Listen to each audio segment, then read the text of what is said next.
రాత్రికి రాత్రే ల్యాండ్ క్రూజర్లన్నీ ఫ్యాషనల్గా ఎట్లా మారిపోయినాయో మొన్నటి దాకా తాగుబోతులుగా ఉన్న వాళ్ళంతా ఇప్పుడు రాజ్య పోషకులుగా మారిపోయారు. లాస్ట్ టైం డిసెంబర్లో జరిగిన మద్యం అమ్మకాల కంటే మొన్న జరిగిన మద్యం అమ్మకాలు ఎక్కువగా ఉన్నాయి. 10% 20% ఎక్కువ పెరిగినాయి. గట్టి ఎట్లా పెరుగుతాయి మరి?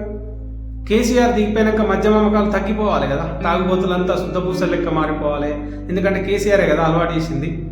ప్రతి ఇంటికి పోయి ప్రతి ఒక్కరిని బతిమిలాడి వాళ్ళకి ఇష్టం లేకపోయినా వాళ్ళని ఫోర్స్ చేసి ఒక్కొక్కరికి గౌరవెట్టి మరీ మందు పోసి తాగబెట్టి తాగుబోతులుగా మార్చింది కేసీఆరే కదా.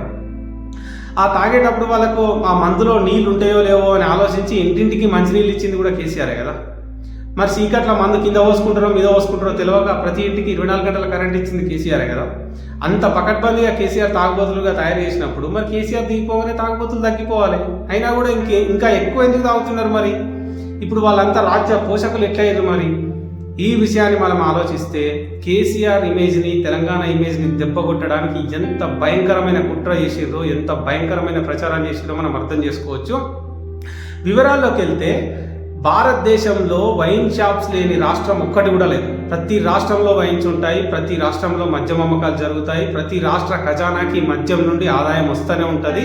ఇది చాలా చిన్న విషయం, చాలా సహజమైన విషయం. కానీ ఒక్క తెలంగాణను మాత్రమే ఎందుకు బదనాం చేసిర్రు, ఎందుకు ఆ డ్యామేజ్ క్రియేట్ చేయడానికి ట్రై చేసిర్రు అనేది చూస్తే ఒక్కసారి మనం తెలంగాణ గురించి మాట్లాడుకోవాలి, తెలంగాణ అభివృద్ధి గురించి మాట్లాడుకోవాలి. అయితే దేశంలో ఏ ఒక్క రాష్ట్రంలో కూడా జిల్లాకు ఒక మెడికల్ కాలేజ్ లేదు. కేవలం తెలంగాణలో మాత్రమే ప్రతి జిల్లాకు ఒక మెడికల్ కాలేజ్ ఉంది. అందుకే తెలంగాణని తాగుబోతుల రాష్ట్రంగా ప్రచారం చేయాలి. దేశంలో ఇంటింటికి మంచినీళ్ళు ఇస్తున్న ఏకైక రాష్ట్రం తెలంగాణ. అందుకే తెలంగాణ రాష్ట్రాన్ని తాగుబోతుల రాష్ట్రం అని ముద్రేయాలి. దేశం మొత్తంలో 24 గంటల కరెంట్ ఇస్తున్న ఏకైక రాష్ట్రం ఒక్క తెలంగాణ మాత్రమే. అందుకే తెలంగాణ తాగుబోతుల రాష్ట్రం అయింది. 60 ఏళ్ల సంధి పేరుకుపోయిన సమస్యల్ని, నల్లగొండ ఫ్లోరైడ్ బండని బద్దలు కొట్టింది కేసీఆర్ మాత్రమే. అందుకే కేసీఆర్ని తాగుబోతు ముద్రేసిరు. మంచినీళ్ళు ఇచ్చి వంకర్లు అయిన చేతుల్ని చక్కగా చేసినందుకు కేసీఆర్ని తాగుబోతు ముద్రేసిరు. తెలంగాణని తాగుబోతుల రాష్ట్రంగా ముద్ర వేయడం జరిగింది. ఇట్లా చూసుకుంటా పోతే రైతు బంధు ఇచ్చిన ఏకైక రాష్ట్రం తెలంగాణ. అందుకే తాగుబోతుల రాష్ట్రం చేసిరు. ఇంకా రైతు బంధు పైసలతోటి రైతులు మందులు తాగుతారని మాట్లాడిన వాళ్ళు కూడా ఉన్నారు. వాళ్ళు ఇప్పుడు రైతు బంధు ఇంకా ఇప్పటివరకు కూడా వేయలే. రైతు బీమా అమలు చేసిన ఏకైక రాష్ట్రం తెలంగాణ.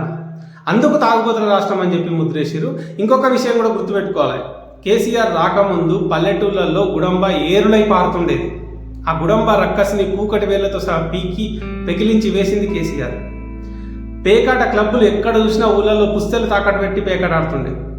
వచ్చి రాగానే పేకాట క్లబ్బుల మీద ఉక్కు పాదం మోపి ఎక్కడికక్కడ అణిచివేసి ఒక్క పేకాట క్లబ్ కూడా లేకుండా చేసింది కేసీఆర్. ఇవన్నీ చేసినందుకు కేసీఆర్ తాగుబోతాడు. ఇవన్నీ చేసినందుకు కేసీఆర్ రాష్ట్రం తెలంగాణని తాగుబోతుల రాష్ట్రంగా ముద్రేసిరారు. తలసరి ఆదాయం పెరిగిందంటే ఎవరు నమ్మడు. కానీ జనాలందరి దగ్గర పైసలు ఉన్నాయి కాబట్టి ఖర్చు పెడుతున్నారు, పైసలు పెరిగినాయి కాబట్టి ఖర్చు పెడుతున్నారు.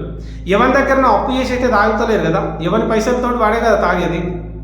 అందరి దగ్గర పైసలు ఎట్టు వచ్చినాయి? ఆదాయ వనరులు పెరిగి, నీళ్లు పెరిగి, కరెంట్ వచ్చి, నీళ్లు పెరిగి, ఉపాధి పెరిగి, అన్ని రకాలుగా పెరగడం వల్లనే కదా అందరికీ పైసలు వచ్చినాయి. రియల్ ఎస్టేట్ పెరిగి అట్లా వచ్చిన పైసలతో, ఎవరి పైసలతో వాడే కదా తాగింది.